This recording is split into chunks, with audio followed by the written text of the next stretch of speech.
maduong' kabisa ni security nyaka bedie.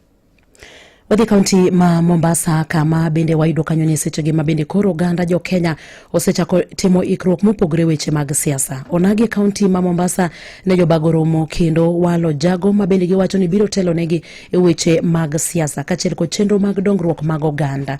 Ma en fuok ma bende giwacho ni osebedo nyaka ne jaduong' Okoth Waudi mane oriwo wi onagi duto e gwenge mag Mombasa wito ngimane higa mar 2013. George Aoko nigi ler mathoth ka kaunti ma Mombasa. Yuluo biro kanyakla mondo oriwre mondo jakuoth manyien mondo mi kadhi mbele to gibed kaka timo gigegi kanyakla kaka nyithi oganda.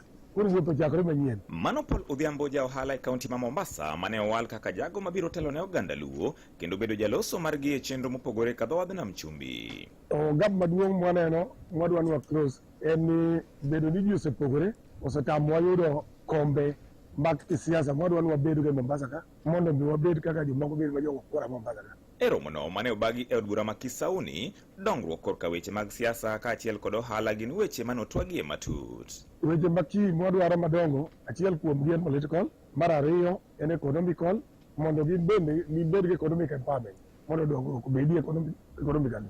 Betty Sharon en jagoro mar duond buch ODM e kaunti ma Mombasa. E Mombasa ka wan joluo wan gi kura mang'eny, wan gi 16%. E ODM wan gi more than 70% kaka joluo. To wan wago kura ne jotelo man kagi. To wan ema ok wanyal bede i telo. To wan waduogo wabed ka koro waonge kod economic empowerment e Mombasa ka koro joluo bedo kaka jokwecho ok ginyal bedo gi duol achiel. Koro wan gi jatendwa madwa miyo wa duol achiel.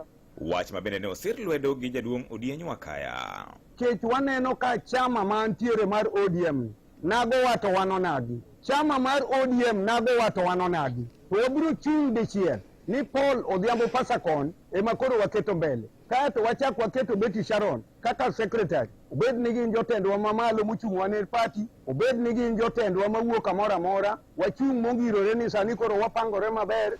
Moko kuom jogo mane oyuore romono kotelnegi kod Peter Otieno ne okone gin kod geno ni kaka oganda sani koro gidhi yudo fungruok. Koro mae biro miyowa platform mwanyalo bedo godo piny gi ng'ata madwaro telo to mondo wabagend kode wayud gik mwadwaro. E Mombasa kako chakore sani to Odhiambo Pasakon ema biro bedo jagol wach kata jawach e lo joluo ma Mombasa ka. Sebedo vitabu mang'eny kabisa kochake 2013 ne wan gi jatendo miluongo jaduong' Okoth Waudi ma Nyasaye nokawo. Bang' ka Nyasaye okawe wasebedo kwa gaika wuotho kodgi koni kwadwaro ng'ama nyalo kawo kare. Koro ne wase decide en ema koro chung'nwa kare ka magi moro amora midwaro ni jaluo en spokesman marwa. Direction duto kaka obiro luwo en obiro miyowa. Luo Muslims in Mombasa wasebedo ka waonge kuma watenre nikech ka wan Mombasa ka nitie jok maneno ni wan Waswahili to Waswahili be kochopo kama ntiere migawo to giduoko wani koro wan wabara. Kwa hivyo this initiative bro miyowa platform kaka wan Luo Muslims in Mombasa bedo achiel kuom jowa ma onagi mantiere Mombasa kae. Ne Radio Ramogi e kaunti ma Mombasa, an George Aoko.